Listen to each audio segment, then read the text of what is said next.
நாட்டின் விடுதலைக்காக போராடியவர்களுக்காக தலைவணங்குவதாக குறிப்பிட்டார்.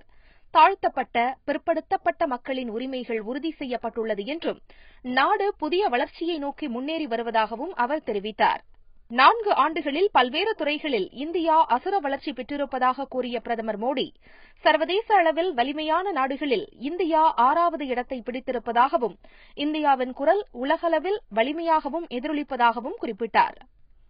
நாடாளுமன்ற மழைக்கால கூட்டத்தொடர் சிறப்பாக அமைந்ததாக குறிப்பிட்ட மோடி, நாடு முழுவதும் புதிதாக எய்ம்ஸ், IITக்கள் உருவாக்கியிருப்பதாகவும் தெரிவித்தார்.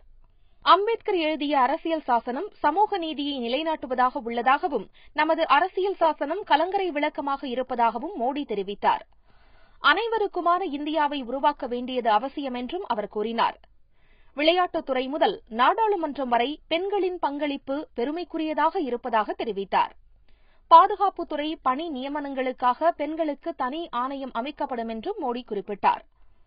முத்தலாக் தடை சட்டத்தை நிறைவேற்றுவதில் அரசு உறுதிபூண்டிருப்பதாக குறிப்பிட்ட பிரதமர், பெண்களை மதிக்க கற்றுத்தர வேண்டும் என்றார். வரி செலுத்துவோர் இந்தியாவின் வளர்ச்சியில் முக்கிய பங்கு வகிப்பதாக குறிப்பிட்ட அவர், வரி செலுத்துவோரின் எண்ணிக்கை 2 மடங்காக அதிகரித்துள்ளதாக தெரிவித்தார். GSTயை சிறப்பாக அமல்படுத்த வணிகர்கள் உறுதுணையாக இருந்ததாகவும் பிரதமர் மோடி கூறினார். வளர்ச்சி என்பது அனைத்து கிராமங்களையும் சென்றடைய வேண்டும் என்றும், வாரிசு அரசியலை பாஜக ஒழித்துள்ளதாகவும் மோடி குறிப்பிட்டார். பருவமழையால் நாட்டின் பல்வேறு பகுதிகளில் வெள்ளம் பெருக்கெடுத்து ஓடுவதாக குறிப்பிட்ட மோடி, வெள்ளத்தால் பாதிக்கப்பட்டவர்களுக்கு அரசு துணை நிற்கும் என்றார்.